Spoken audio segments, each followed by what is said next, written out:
ফেসবুকে আমেরিকান বাংলাদেশিদের একটি গ্রুপে একজন বৈধ কাগজপত্র নাই উল্লেখ করে আমেরিকায় চাকরির জন্য পোস্ট দিয়েছেন। সেখানে আরেকজন কমেন্ট করেছেন, আপনাকে খুঁজছে ট্রাম্প। আরেক পোস্টে সাহায্য প্রার্থীকে ডোনাল্ড ট্রাম্পের ফেসবুক আইডি মেনশন করে তাকে সাহায্যের জন্য বলছেন আরেক বাংলাদেশি। এভাবেই অবৈধভাবে যুক্তরাষ্ট্রে বসবাসকারীদের জন্য নতুন এক আতঙ্কের নাম হয়ে গেছে ট্রাম্প। কেউ লোভে, কেউ পরিস্থিতির শিকার হয়ে অবৈধ পথে স্বপ্নের দেশ আমেরিকায় এসে বিপদে পড়েছেন। বিশেষ করে ডোনাল্ড ট্রাম্পের বিজয়ের পর আতঙ্কের মাত্রা বাড়ছে তাদের।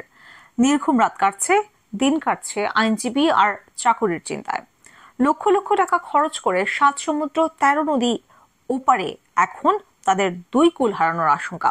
এদিকে শুধু বাংলাদেশি নয়, ডোনাল্ড ট্রাম্পের হোয়াইট হাউসে প্রত্যাবর্তনের খবরে আতঙ্ক ছড়িয়ে পড়েছে বিভিন্ন দেশ থেকে যুক্তরাষ্ট্রের আগত অবৈধ অভিবাসীদের মাঝেও।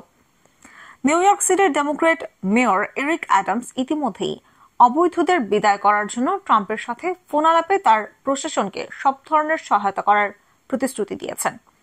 সেই সাথে নিউ ইয়র্কের বিভিন্ন হোটেলে রেখে প্রতি মাসে সিটির পক্ষ থেকে পাইলট প্রোগ্রামের আওতায় ক্যাশ ভাউচার দেওয়া হয়, সেটাও বন্ধ করে দেওয়ার ঘোষণা দেওয়া হয়েছে। এছাড়াও জন্ম হলেই যে আমেরিকার নাগরিক হওয়ার সুযোগ রয়েছে তাও বাতিল করার কথা বলা হয়েছে। এক্ষেত্রে পিতামাতার যে কোনো একজনকে বৈধ বাসিন্দা হতে হবে। হোমল্যান্ড সিকিউরিটি এবং পিউ রিসার্চ বিভাগের সর্বশেষ পরিসংখ্যান অনুসারে যুক্তরাষ্ট্রে বর্তমানে প্রায় 11 মিলিয়ন বা 1,10,00,000 মতো অবৈধ অভিবাসী বসবাস করছেন। ট্রাম্পের রানিং মেট জেডি ভ্যান্সের তথ্য অনুযায়ী প্রতি বছর 10 লাখ অভিবাসীকে বের করে দেয়া হতে পারে।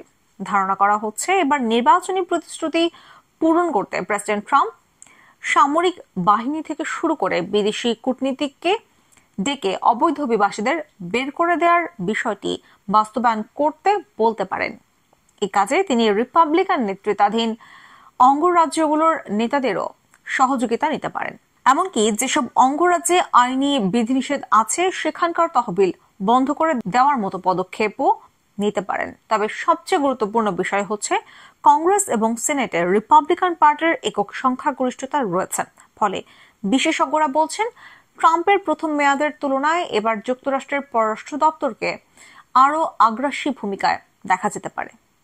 নির্বাচনের আগ অবধি ট্রাম্প অভিবাসীদের হিংসাত্মক অপরাধে ইন্ধন দেওয়ার জন্য অভিযুক্ত করেছেন। তিনি অভিবাসীদের যুক্তরাষ্ট্রের জাতীয় নিরাপত্তার জন্য হুমকি উল্লেখ করে তাদের বিতাড়িত করে আবারও আমেরিকাকে মহান করে তোলার প্রতিশ্রুতি দিয়েছেন। বিজয়ের পরও তিনি সেই প্রতিশ্রুতি থেকে সরে আসেননি।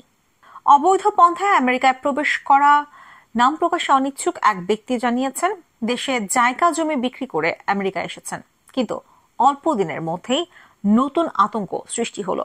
একদিকে বৈধ কাগজপত্র না থাকায় ভালো চাকরি মিলছে না, আবার অন্যদিকে ট্রাম্প প্রশাসন যদি অবৈধ বাসিন্দাদের বিরুদ্ধে আইনি পদক্ষেপ নেয় তাহলে মাথায় হাত পড়বে, সব স্বপ্ন ভেঙে চুরমার হয়ে যাবে।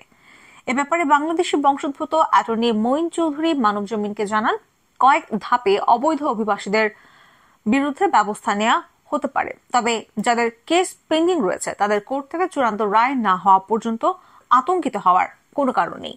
তিনি বলেন, যাদের বিরুদ্ধে ডিপোর্টেশন রয়েছে তাদের গ্রেফতার করে ফেরত পাঠানো হতে পারে, তা বর্তমান আইনেও বিদ্যমান। আগে আইন একটু শীতল ছিল, এখন ট্রাম্পের আমলে হয়তো কঠোরভাবে প্রয়োগ হবে।